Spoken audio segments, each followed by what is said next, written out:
حدود کا ذکر مکمل ہوا۔ ایک بات اور کہی تھی متن کے اندر امام قدوری نے، آپ کو شاید یاد ہو کہ حدود اربعہ کو ذکر کرے، آگے ایک عبارت آئی تھی وَذَكَرَ، متن دیکھیے، وَذَكَرَ أَنَّهُ فِي يَدِ الْمُدَّعِ عَلَيْهِ، یہ بات بھی ذکر کرے کہ مدعا علیہ کے قبضے میں ہے۔ اب اس کی وضاحت کر رہے ہیں صاحب ہدایہ، یہ کیوں ذکر کرنا ضروری ہے کہ یہ زمین مکان مدعا علیہ کے قبضے میں ہے؟ وجہ یہ ہے کہ جب تک وہ شے، وہ مکان، زمین مدعا علیہ کے قبضے میں نہیں ہوگی تو وہ خصم کیسے بنے گا؟ وہ اس کو اپنا خصم بنانے کے لیے، اپنا مد مقابل فریق مخالف بنانے کے لیے ضروری ہوگا کہ اس کا قبضہ ثابت کیا جائے۔ وَذَكَرَ أَنَّهُ فِي يَدِ الْمُدَّعِ عَلَيْهِ لَا بُدَّ مِنْهُ، یہ بیان کرنا بھی ضروری ہے کہ وہ زمین مکان مدعا علیہ کے قبضے میں ہے۔ کیوں؟ لِأَنَّهُ إِنَّمَا يَنْتَصِبُ خَصَمًا، اس لیے کہ وہ فریق مخالف بن کر کھڑا ہوگا، فریق مخالف بنے گا، اِذْ كَانَ فِي يَدِهِ، اس لیے کہ وہ چیز اس کے قبضے میں ہے۔ یہ بات ہو گئی پوری، قبضے کے بیان کرنا ضروری ہے۔ اب ایک اور مسئلہ وفی العقار سے سنیں، پہلے اس کو زبانی سمجھ لیں۔ مدعی نے زمین جائیداد کا دعویٰ کیا ہے اور مدعا علیہ خود تصدیق کر دے رہا ہے کہ ہاں وہ سامان میرے قبضے میں ہے، تو کیا مدعا علیہ کی تصدیق صرف قبضے کے لیے کافی ہو جائے گی؟ مدعا علیہ تصدیق کر دے، صاحب ہدایت فرمانے نہیں، بلکہ قبضہ ثابت کرنے کے لیے بھی بینہ کی ضرورت پڑے گی، قبضہ ثابت کرنے کے لیے بھی بینہ کی ضرورت پڑے گی کہ واقعتاً مدعا علیہ کے قبضے میں وہ چیز موجود ہے۔ صرف مدعا علیہ نے کہہ دیا کہ ہاں وہ زمین میرے قبضے میں ہے، تو یہ مدعا علیہ کا خود تصدیق کر لینا، اقرار کر لینا کافی نہیں ہوگا، بلکہ قبضہ کو بھی بینہ کے ذریعے ثابت کیا جائے گا۔ بڑی یہ حکمت کی بات ہے جو حضرات فقہا نے ذکر کی، کتنے دور فقہا کی عقل پہنچتی، آپ غور کیجئے۔ کیوں؟ اس لیے کہ ہو سکتا ہے، اور بہت سارے زمین مکان کے سلسلے میں شرارت کرنے والے شرارت کرتے ہیں کہ مدعی بھی فرضی بنا، مدعا علیہ بھی فرضی بنا، دونوں نے ساز باز کر لیا کہ یہ مکان جو تیسرے شخص کے قبضے میں، زید نے کہا چلو قاضی کے پاس میں دعوت دائر کروں گا کہ یہ مکان میرا ہے، عمرو کو اس نے سکھایا کہ تو کہہ دینا کہ ہاں وہ میرے قبضے میں ہے، تو قاضی دھوکے میں آ جائے گا اور قاضی لکھ کر دے دے گا کہ یہ مکان مدعی کا ہے، خود مدعا علیہ نے اقرار کیا، کاغذ مل جائے گا مدعی کے پاس، پھر وہ دونوں جا کر اس تیسرے شخص سے مکان قبضے میں لے لیں گے کہ دیکھو قاضی نے لکھ کر دیا ہے، اور دونوں مل کر بیچ کھائیں گے، وہ پیسے کھا لیں گے۔ اس طرح کا دھوکہ ہو سکتا ہے، اس لیے قبضے کو بھی ثابت کرنے کے لیے بینہ کا پیش کرنا ضروری ہے، صرف مدعا علیہ کی تصدیق کافی نہیں، اس لیے کہ ہو سکتا ہے مدعی اور مدعا علیہ دونوں ساز باز کر رہے ہوں اور سازش کر رہے ہوں کسی تیسرے شخص کی جائیداد پر قبضہ کرنے کے لیے، کسی تیسرے۔ اسی کو آگے کہا ہے وفی العقار لا یکتفی بذکر المدعی وتصدیق المدعا علیہ، عقار کے اندر نہیں کافی ہے مدعی کا ذکر کر دینا، دعویٰ کر دیا، اور مدعا علیہ کی تصدیق کر دینا کہ انہ فی یدی، یہ کافی نہیں ہے، بل لا یثبت الید فیہ الا بالبینہ، بلکہ قبضہ ثابت نہیں ہوگا جب تک بینہ نہ پیش کرے۔ لا یثبت الید فی ید الا بالبینہ، قبضہ ثابت کرنے کے لیے بینہ پیش کرنا، ہاں بینہ نہیں ہے، قاضی خود جانتا ہے کہ یہ مکان اس کے قبضے میں ہے، او علیم القاضی، قاضی خود جانتا ہے اچھی طرح، تو اس بنیاد پر وہ فیصلہ کر سکتا ہے، لیکن محض مدعا علیہ نے تصدیق کر دی مدعی کے دعوے پر، تو ہو سکتا ہے یہ دونوں ساز باز کر رہے ہوں، دونوں کی سازش ہو کسی کی جائیداد پر، مکان پر قبضہ کرنے کی۔ ہو صحیح، یہی قول صحیح ہے۔ یہ مدعا علیہ کی تصدیق کیوں کافی نہیں ہوئی؟ بینہ کے ذریعے قبضے کو بھی ثابت کرنا ہوگا۔ صاحب ہدایت فرما رہے نفیاً لتہمت المواضعہ، ساز باز کی تہمت کو دور کرنے کے لیے، مواضعہ کا ترجمہ یہاں پر ساز باز کریں گے، یعنی مواضعہ وضع سے ہے آپس میں جھوٹ پر اتفاق کر لینا، جھوٹے دعوے پر اتفاق کر، وضع رکھنا، کوئی دعویٰ کرنا، اسی سے حدیث موضوع بھی استعمال ہوتا ہے وضعن، جو گڑھی ہوئی حدیث ہوتی ہے، جھوٹی بات آدمی اللہ کے نبی صلی اللہ علیہ وسلم کی طرف منسوب کر دیتا ہے۔ مواضعہ باہم جھوٹ پر اتفاق کر لینا، باہم ساز باز کر لینے کی تہمت کو دور کرنے کے لیے بینہ ضروری ہے کہ جو گواہ گواہی دے کر ثابت کرے کہ واقعتاً یہ مکان مدعا علیہ کے قبضے میں ہے۔ اذ العقار عصاه في يد غیرہ، اس لیے کہ ہو سکتا ہے وہ غیر منقولہ چیز ان دونوں کے علاوہ یعنی تیسرے کے قبضے میں ہو اور یہ دونوں اس پر ناجائز قبضہ کرنا چاہ رہے۔ ہاں یہ تو غیر منقول میں ضروری ہے بینہ گواہ کو قبضے کو ثابت کرنا۔ غیر منقول میں ضروری کیوں ہے؟ اصل میں غیر منقول میں قبضہ نظر نہیں آتا، اور جو منقولہ چیزیں قلم ہے، گھڑی ہے، میرے ہاتھ میں ہے، قلم ہماری جیب میں ہے، قبضہ نظر آ رہا ہے۔ اس لیے بخلاف المنقول، بخلاف منقول اشیاء کے، لأن الید فیہ مشاہدۃ، اس لیے کہ قبضہ اس میں نظر آتا ہے، قبضے کا مشاہدہ ہوتا ہے منقولہ چیزوں میں۔ قلم ہماری جیب میں ہے، گھڑی ہمارے ہاتھ میں ہے۔ ایک تیسری بات متن کے اندر آئی تھی کہ مدعی یہ بھی ذکر کرے کہ مطالبہ کر رہا ہے، اور اس لیے کہ مطالبہ اس کا حق ہے۔ ہاں یہ بھی ذکر کرے اس کے مطالبے کا حق ہے، ناحق کوئی مطالبہ نہیں کر رہا ہے۔ یہ حق کی قید اس لیے لگائی کہ ہو سکتا ہے کہ وہ مکان زمین مدعا علیہ نے روک رکھا ہو، گروی اس نے رکھی ہو اس لیے نہیں دے رہا، یا یہ کہ خریدا لیکن ابھی تک اس نے ثمن ادا نہیں کیا اس لیے روکے ہوئے ہیں مدعا علیہ اس سامان کو، تو ثمن نہ ادا کرنے کی وجہ سے یا گروی والی شکل میں اس کو روکنے کا حق ہے۔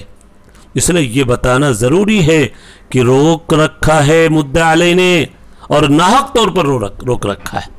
ناحق طور پر روک رکھا ہے،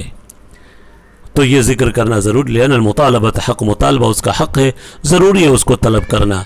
اور اس لیے کہ احتمال ہے، یہ اس لیے ذکر کرے مطالبے کی شکل، اور یہ مطالبہ حق کی بنیاد پر یہ اس لیے ذکر کرے کہ احتمال ہے کہ وہ چیز گروی رکھی ہوئی اس کے قبضے میں، اور محبوساً بالثمن فی یدہ، یا ثمن کی وجہ سے روک لیا، یعنی مدعا علیہ اس لیے نہیں دے رہا ہے کہ وہ بائع ہے، بیچا ہے اس نے کبھی لیکن ثمن نہیں ادا کیا، روکنے کا حق ہے۔ تو اگر یہ شکل ہے تو اس کی وضاحت ہو جانی چاہیے، لیکن جب وہ مطالبہ کرے گا اور کہہ دے گا کہ ہمارا مطالبہ ناحق نہیں بلکہ حق کی بنیاد پر ہے،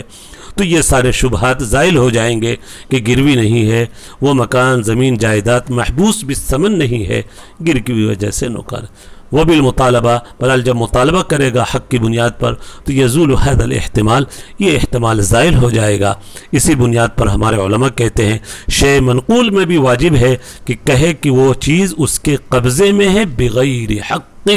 ناحق اس کے قبضے میں ہے، تاکہ اس کا مطالبہ کرنا